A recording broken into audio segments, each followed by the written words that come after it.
guys What watch? what Did do you you guys expect me watch to do? WWDC, the Worldwide Developers Conference from Apple? So one of the things that they seem to concentrate on at WWDC with the new introduction of the iOS features for iOS 27. Asking permissions. I remember seeing that. Yeah, they introduced these new capabilities, and they're really one of the, like, I mean, they've always had it, where they slowly have seemingly tried to introduce these like capabilities or features that allow you to have much more control over what the content that your kid is kind of consuming. You know what I'm saying? So I think that not all companies do this, right? Like you can't, the expectation on that, just because, like there's so many things that your kid can watch. I mean, like even YouTube has like these flags now on the type of content, and making sure like, they flag it as like, oh, this is content that's created for kids, because you don't know what kind of rabbit hole that your kid might go down, right? Like, and they have like the new YouTube for kids kind of thing to protect your children from seeing unsavory things online. So like, Unsavory things still but those show are up on YouTube Kids. but that's not, those You are mean like too this large. podcast? Yeah. So those are like two big companies, right? I mean, we're talking about YouTube and Google and Apple, right? Those are large companies that have the ability and the teams, the technological know-how to develop these capabilities. But what about other platforms? You know what I'm saying? So I think, having ratings like this, specifically when it comes to gaming mediums, is absolutely essential, because it's really the only mechanism that you really have to prevent to guardrail your kids, because unless you're sitting right next to them on the couch, you don't know what your kid is doing in a room playing a game once they're on that PlayStation. Right. The way that I see it, no matter what type of protections you put in, the parent needs to be the absolute final guard for their kids, right? I don't know. I don't know about.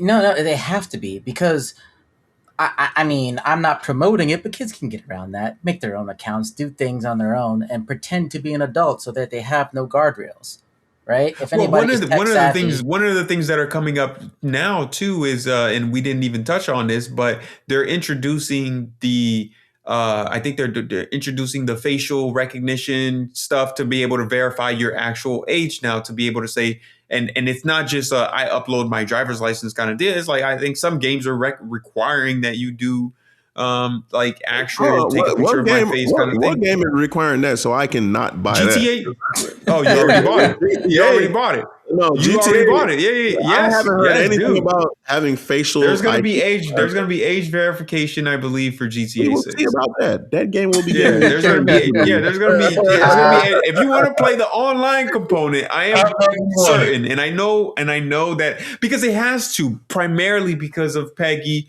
coming out in Europe. And if you don't want to take an approach like Apple did, right, where all right, but hold on, Apple was forced to introduce USB Type C in Europe, and so they just had to forcibly do it worldwide, because otherwise you're separating the manufacturing pipeline. One second, right? One second, guys. If they're gonna ask for this, right? Are they gonna ask for this every time you log in online to do a facial ID scan? Or is it going to do a facial ID scan? For example, it's my PlayStation. I scan, I'm on my online account, and then somebody comes, my younger brother, my nephews or something, and then they hop on my account to play. That's is it going to ask them to do a facial ID scan to play? So exactly. So let me introduce this thought. PlayStation has already seemingly, or Sony has already seemingly introduced the notion that they want to verify who you are if that system has been turned off after a certain amount of time, like 30 days, for example. And that is introduced from the perspective of, oh, we don't want hackers, basically just like turning over our games or abusing our games or whatever in a specific kind of way. What's to prevent them from saying, oh, you haven't turned on your system in 5 days or 10 days or 30 days, and now we want to verify who you are again. Yeah, huh? Sales. That's where I'm gonna leave it. Well, I mean, sales. They're forced to, right? Like you're constrained if it becomes the law of the land, and particularly in Europe. And I can't imagine that they would have software written in. I mean, they probably can. I mean, they most definitely can. But I would assume that they would not waste the effort of having two different legal strategies from the perspective of having software written that matches Europe specifically, and then in North America they do something different. Because what's to prevent somebody from using a VPN and making it look like they're in North America rather than Europe, which is the reason why I think that if they introduce the age verification thing, not only will it have facial recognition, they'll have the identity verification, and they're going to do it both in Europe. If this wins out, they'll do it both in Europe and North America and throughout the rest of the world. I still don't see how that's going to prevent kids from getting to it.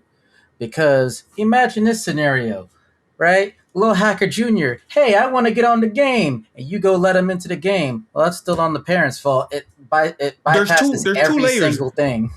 There's two layers there. The first layer is I'm buying my kid a game and it's rated at 18. They're not 18. So I need to be aware of that, right? That's the first layer. The second layer is the age verification on the actual platform itself, right? So if your kid has to come to you and say, oh, I need to be verified in age, that's the second time now you should have seen a red flag as to what it is. And I agree, it is on the parent, but I'm saying there's multiple layers for the parent to be able to be triggered and say, I'm noticing some weird things that essentially don't line up. What is in this game so much that I need to be verified, that you need to be verified to be 18 years old or older? Yeah, exactly. And so here's the thing. When it comes to some of these more mature games, right now, kids can't buy them, period. Right? I can understand in the concept of something like Roblox where there's a gambling aspect to it. Yeah, you should be notified of that, and maybe the rating on it needs to change. But in terms of letting kids who shouldn't be playing a more mature game, parents were already not paying attention. Adding more things in the way, I don't know if that's necessarily going to get more people to pay attention. They might just find it annoying that, hey, I got to go let them play this game every time. But I guarantee you there's still going to be lazy people out there. And that is the problem. Yeah, I mean, that's guaranteed. That's a problem we can't fix with any amount of software. Right? But I think the notion here is and that's a minority. If you have someone who is neglectful, that is generally, I would hope that they're good in the world, that we can expect that the majority of parents would good in the world. That the parents would be a little concerned if they had to verify that many times. So there's people in this world that I question. I don't know. Some people, they just don't care, and those are the same people who are going to then see their kid playing something and it's like, how did you get this? And then they're pissed off, and then we have these type of discussions. Right. So, with that being said, I think we're going to bring this episode to a close here. Maybe we pick up on this topic on a later episode. But before we go, closing thoughts. What do you guys think about the conversation that we had today about some of the topics? Of course, GTA being one of the biggest headers here. Y'all took off for that national holiday, right? Guaranteed. Guaranteed. All right, just making sure. Start with you. What are your closing thoughts? I think GTA 6 is a little bit diabolical, and I think there's a little bit of a master plan in terms of GTA 6, in terms of story expansion. I think the Steam machine is way overpriced, and it underperforms. It's a little bit, but I do think that they are constrained. I think that Valve has a history of waiting on to the last minute, and I think hardware prices just kind of force them to charge a diabolical price, and it's just a lay of the land as it exists. No one's buying Xbox because their price increased. They're not buying them probably even more. No offense to Xbox. I think Asha Sharma is trying her best. But, again, same thing with Valve. It's just a lay of the land. Stop killing games initiatives. Gamers need a win. We need some wins, massive. wins in terms of ownership rights. Same thing here in terms of gambling and microtransactions in games. And in terms of PEGI versus ESRB, same thing here. Gambling and microtransactions. So overall, I'm excited for GTA 6, man. It's going to be it's very exciting. For sure. Shells, I haven't heard from you much this episode. What are your closing thoughts now? I'm just gonna say we gotta fight for physical gaming, man. I don't care what nobody says. I'm a collector, and physical gaming means a lot to me. I know right now we're trying to move into this whole digital age, and I know Rockstar is the one that's gonna lead us into that movement all the way because they can. Um, but we need physical gaming. Rockstar, just give us more, man. You know, we're dedicated, loyal fans. We out here trying Otherwise, I won't pre-order until January. Bro, I mean, everybody is trying to keep a low profile until November 19th. You know, everybody's trying to stay alive. Everybody's just trying to like dodge everything that they can dodge just to try to make it to GTA 6. So you got to give us a little bit more. Give us some dope artwork so we could, you know, hang it up in our room, in our walls, in our living rooms, you know, something that we could decorate our houses with. That's all I'm saying. You know, because we got to keep the soul in the gaming. You know, this is what made us. You know, we see the inspiration, we see the, you know, the decoration with the pieces of the way how Grand Theft Auto's designed. Give us that map. Give us that map, man. Give us that poster. That's all I'm saying. And Xbox, I know right now, man, they raised the price, you know, but it seems like everything in gaming is being increased.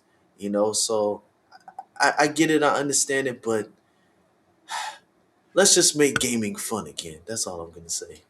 I like it. I like it. So with that being said, LZ, what are your closing thoughts? I think I said everything I wanted to say. I don't really have much for the closing thoughts, honestly. All right. Well, that's it. We're gonna leave it there. And Caveman, what about you? All right, let me put it as simple as this: GTA is the GOAT. Steam Machine's a nope. For the Stop Killing Games initiatives, companies, I need you to do the right thing. And for the PEGI stuff, man, watch your kids. Simple as that. All right. I like it. I like it. As for me, you already know, man, huge GTA stan. I can't wait for GTA to come out. I do agree with Shells. Give us a little bit more. I want that collector's edition. I don't care how much it costs. It needs to cost under $200 though. But yeah, don't drop a collector's edition that's $400. But you know, give us more. I do want more. I don't want to see physical copies die. I don't want to say I'm a big collector, but the games that I do love, I do collect them. I've bought the collector's edition for like Call of Duty, even like Call of Duty Ghosts that came in a box and a metal tin and stuff. Like I bought that, and everybody hated Ghosts, but I do want to see physical copies stay around. As far as Steam, I could care less. I wasn't buying a Steam machine anyways. PEGI, also agreed with Cave. Watch your kids, man. If they want it, nope.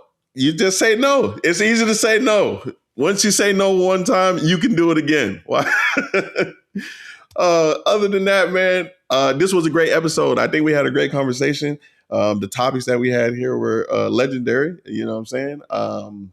History is on the way, man. Y'all just need to stay alive for another 140 days or so to see GTA 6 make it here, because this is definitely a historic moment. But as always, you know, like, subscribe. If you see the hype button, hit that hype button. Hype our channel up. We need the hype. We're going to be extra hype when GTA 6 drops. Leave a comment in the comment section. Let us know your thoughts. Let us know what you think about the show. Let us know if you want us to talk about any other games or any other topics out here that you guys are interested in. Other than that, as always, this is the Endgame, and we are out.